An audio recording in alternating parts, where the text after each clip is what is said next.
TNPSC வெப்சைட்லேருந்து ஒரு புதுசாக ஒரு எக்ஸாமுக்கான நோட்டிஃபிகேஷன் வந்து வெளியே வந்திருக்கு. அதை பற்றி இந்த வீடியோ ஃபுல்லாக பார்க்க போகிறோம். எக்ஸாமுடைய நேம் பார்த்தோம். So combined technical service examination. இது வந்து பார்த்தா நான் இன்டர்வியூக்கான போஸ்ட்டு. இதுக்கு முன்னாடி இன்டர்வியூக்கான போஸ்ட் வந்து அதுக்கான நோட்டிஃபிகேஷன் வந்திருக்கும். அதை கண்டினியூட்டியாக பண்ணி ஸோ இப்போ பார்த்தோன்னா நான் இன்டர்வியூக்கான போஸ்ட் வந்து வந்திருக்கு. இது வந்து முழுக்க பார்த்தோன்னா ஒரே ஒரு எக்ஸாம் தான். சரிங்களா, இந்த எக்ஸாம் எழுதி நீங்கள் கிளியர் பண்ணிட்டாலே ஸோ கண்டிப்பாக வேலை கிடைச்சிடும். அது மாதிரி சொல்லிக்கலாம். இப்போ பார்த்தீங்கன்னா இந்த எக்ஸாமுக்கான ஸோ அப்ளிகேஷன் வந்து என்றைக்கு ஓப்பன் ஆகும் பார்த்தீங்கன்னா 27 ஸோ மே 2025 அன்றைக்கி வந்து பார்த்தீங்கன்னா ஓப்பன் ஆகும். இதில் வந்து பார்த்தீங்கன்னா ஸோ 2 பேப்பர் நீங்கள் எழுதுகிற மாதிரி இருக்கும். Paper 1 so paper 2. பேப்பர் 1 வந்து பார்த்தீங்கன்னா உங்களுடைய general studies plus Tamil eligibility அந்த பேப்பரில் இருக்கும். இதில் வந்து பார்த்தீங்கன்னா தமிழ் எலிஜிபிலிட்டி வந்து பார்த்தீங்கன்னா ஸோ ஜஸ்ட் ஒரு குவாலிஃபைங் மார்க் தான். ரிமைனிங் இருக்கக்கூடிய ஸோ ஜென்ரல் ஸ்டடீஸில் இருக்கக்கூடிய 75 கொஸ்டின்ஸும் அதுக்கப்புறம் பார்த்தீங்கன்னா மேக்ஸ் கொஸ்டின்ஸாக ஸ்கோரிங்காக இருக்கும்.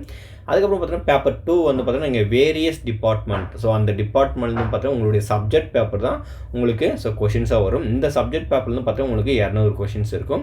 ஆக மொத்தம் உங்களுடைய ஜென்ரல் ஸ்டடீஸில் இருக்கக்கூடிய ஸோ 100 கொஷின்ஸும் ப்ளஸ்ஸு இந்த பேப்பர் 2ல் இருக்கக்கூடிய 200 கொஷின்ஸும் இதுதான் உங்களுடைய ஸ்கோரை வந்து நிர்ணயிக்கக்கூடிய ஒரு மெரிட்டே. சரிங்களா, இந்த 300 கொஷின்ஸ்க்கு வந்து நீங்கள் எப்படி வந்து எக்ஸாம் எஃபெக்டிவாக பண்ணுறீங்க பொறுத்து ஸோ உங்களுடைய ஸ்கோரிங் வரும். அதுக்கு தகுந்த மாதிரி தான் உங்களுக்கான கட் ஆஃப் வரும். அதுக்கப்புறம் பார்த்தா உங்களுக்கு வந்து கவுன்சிலிங் கூப்பிடுவாங்க. சரிங்களா, ஸோ இது மாதிரி இருக்குது. நிறைய டிபார்ட்மெண்ட் இருக்குது. சரிங்களா, நீங்கள் படித்து பார்த்தா தெரியும். ஸோ ஒரு வேரியஸ் டிபார்ட்மெண்ட் இருக்குது. So total number of vacancy எவ்வளோன்னு அப்படி சொல்லிட்டு பார்த்துடலாம். சரிங்களா, ஸோ டோட்டல் நம்பர் ஆஃப் வேக்கன்சின்னு பார்த்தீங்கன்னா மேக்ஸிமம் ஹையஸ்ட் வந்து யாருக்கு கொடுத்துருக்காங்க ஸோ வேக்கன்சி பார்த்தோன்னா அக்ரிகல்ச்சரல் இன்ஜினியரிங். சரிங்களா, அதுக்கு வந்து அதிகமாக ஒரு வேக்கன்சி கொடுத்துருக்காங்க. 116 வேக்கன்சி கொடுத்துருக்காங்க. அதுக்கப்புறம் வேறு எங்கன்னா வந்திருக்கான்னு பார்த்தீங்கன்னா வேறு எங்கேயும் வரல அந்தளவுக்கு. சரிங்களா, ஸோ ரொம்ப கம்மியாக தான் இருக்குது. அதுக்காக சொல்லிக்கிறேன்.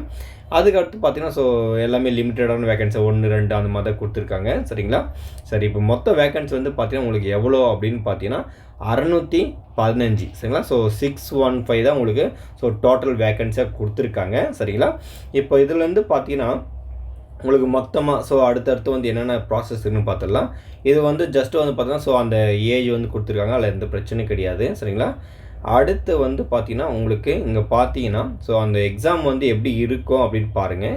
ஸோ இங்கே மார்க் வந்து கொடுத்துருப்பாங்க. சரிங்களா, ஸோ செலெக்ஷன் ப்ராசஸ் அப்படி சொல்லிட்டு இங்கே கொடுத்துருப்பாங்க. அதுக்கு முன்னாடி இந்த இடத்துல பார்த்தீங்கன்னா ஸோ யாரெல்லாம் என்னென்ன குவாலிஃபிகேஷன் என்னென்ன எக்ஸாமுக்கு எலிஜிபிள் அப்படின்னு சொல்லிட்டு கொடுத்துருக்காங்க. சரிங்களா, அசிஸ்டன்ட் இன்ஜினியர் ஸோ சிவில்னா ஸோ அவங்க என்னென்ன படிச்சிருக்கணும் அந்த மாதிரி கொடுத்துருக்காங்க. இது வந்து நீங்கள் படித்து பாருங்கள். ரொம்ப இதாக இருக்கும். இது நம்ம ஃபுல்லாக வந்து நம்ம டெப்த்தாக வந்து சொல்ல போகிறது கிடையாது. ஒரு இன்ஃபர்மேஷன் வந்து நான் உங்கள்கிட்ட ஷேர் பண்ண போகிறேன். அதுக்காக தான் சொல்லிக்கிறேன். இப்போ அடுத்து வந்து பார்த்தீங்கன்னா இங்கே கொடுத்துருப்பாங்க. சரிங்களா, அந்த ஸ்கீம் ஆஃப் எக்ஸாமினேஷன் அதுதான் பார்த்துட்டு எங்கே இருக்குன்னு. சரிங்களா, அது இருந்துச்சுன்னா ஸோ அதை பற்றி நம்ம சொல்லணும். அது ரொம்ப முக்கியம். ஏன்னா நிறைய பேருக்கு வந்து பார்த்தோன்னா ஸோ எவ்வளோ மார்க் நம்ம எடுத்தால் ஸோ போக முடியும் அப்படின்னு ஒரு எல்லாருக்கும் மிகப்பெரிய ஒரு கேள்விக்குறியே இருக்குது. அதுக்காக சொல்லிக்கிறேன். இங்கே பார்த்தீங்கன்னா இங்கே இருக்குது ஒரு நிமிஷம். சரிங்களா, இங்கே டவுனில் கொடுத்துருக்காங்க. இங்கே பாருங்கள். ஸோ மொத்தம் உங்களுடைய இது வந்து பார்த்தோன்னா தமிழ் எலிஜிபிலிட்டி. சரிங்களா, இதுக்கு நீங்கள் 100க்கு 100 எடுத்தாலும் உங்களுக்கு வந்து பார்த்தோன்னா அது ஸ்கோரில் ஆட் பண்ண மாட்டாங்க. உங்களுடைய ஸ்கோரிங் பார்ட் வந்து பார்த்தோன்னா ஸோ இந்த கொஷின்ஸ் தான். சரிங்களா, 75 ஜென்ரல் ஸ்டடீஸும் ப்ளஸ் 25 மேக்ஸ்லேயும் இருக்கக்கூடிய 100. சரிங்களா, மொத்தம் ஆட் பண்ணால் உங்களுக்கு 100 கொஷின்ஸு. இந்த 100 கொஷினுக்கு மார்க் பார்த்தீங்கன்னா 150 மார்க். சரிங்களா, 150 மார்க்கு. அதே மாதிரி பார்த்தா உங்களுடைய சப்ஜெக்ட் பேப்பர் அது யூஜியாக இருக்கலாம் ஸோ பிஜியாக இருக்கலாம். அந்த டிகிரி ஸ்டாண்டர்டாக கொடுத்துருப்பாங்க.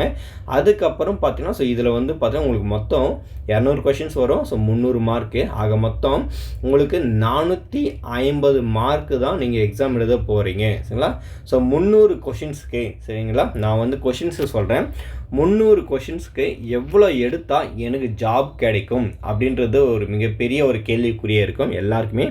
நான் வந்து ப்ரிடிக்ஷன் கொடுக்கறது பார்த்தீங்கன்னா ஸோ உங்களுடைய கொஷின் வந்து கொஞ்சம் நார்மலாக ஆவரேஜாக இருக்குது அப்படின்னா ஸோ 234 கொஷின்ஸு நீங்கள் எடுத்தாலே கண்டிப்பாக உங்களுக்கு வேலை கிடைக்கும். சரிங்களா, இது நான் வந்து உங்களுக்கு ஸோ ஒரு ஷூரிட்டி மாதிரி நான் கொடுக்குறேன். ஏன்னா 234 கொஷின்ஸை வந்து எடுக்கிறது ரொம்ப கஷ்டம். அது உங்களுக்கே தெரியும். ஏன்னா சப்ஜெக்ட் பேப்பரில் வந்து பார்த்தீங்கன்னா ஸோ டிகிரி ஸ்டாண்டர்டில் இருக்கும். உங்களுடைய சப்ஜெக்ட் வந்து ஸோ இன்ச்சு பை இன்ச்சாக நீங்கள் நல்லா படிச்சிருந்தால் மட்டும் தான் நீங்கள் அதில் நிறைய ஸ்கோர் பண்ண முடியும். அதுக்காக சொல்கிறேன். 234 கொஷின்ஸ் வந்து நீங்கள் ஆன்சர் பண்ணிங்கன்னா கண்டிப்பாக உங்களுக்கு வேக்கன்சியில் தான் ஸோ உங்களுடைய போஸ்டிங் வந்து ஒன்று எழுதி வச்சுக்கலாம். அதுக்காக சொல்லிக்கிறேன். ஏன்னா இதுக்கு முன்னாடி நடந்து இருக்கக்கூடிய ஸோ ரிசல்ட்டெல்லாம் எடுத்து பார்த்தீங்கன்னா உங்களுக்கு அந்த ஆவரேஜில் தான் வருமே. சரிங்களா, 230க்கும் மேலே நீங்கள் கொஷின்ஸ் வந்து ஆன்சர் பண்ணியிருந்தீங்கன்னா ஸோ கண்டிப்பாக உங்களுக்கு ஜாப் கிடைக்கும்.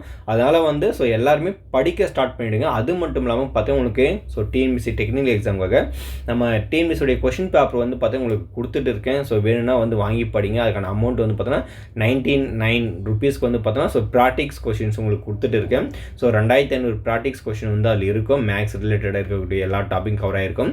அதே மாதிரி பார்த்தா அதனுடைய சொல்யூஷன் பிடிஎஃப் வந்து உங்களுக்கு வேணும் அப்படின்னா ஸோ 199 ரூபாய்க்கு வந்து நான் கொடுத்துட்டு இருக்கேன். வேணா வாங்கி படிங்க. ரொம்ப ரொம்ப யூஸ்ஃபுல்லாக இருக்கும். ஸோ மீண்டும் அடுத்த சந்திப்போம். நன்றி.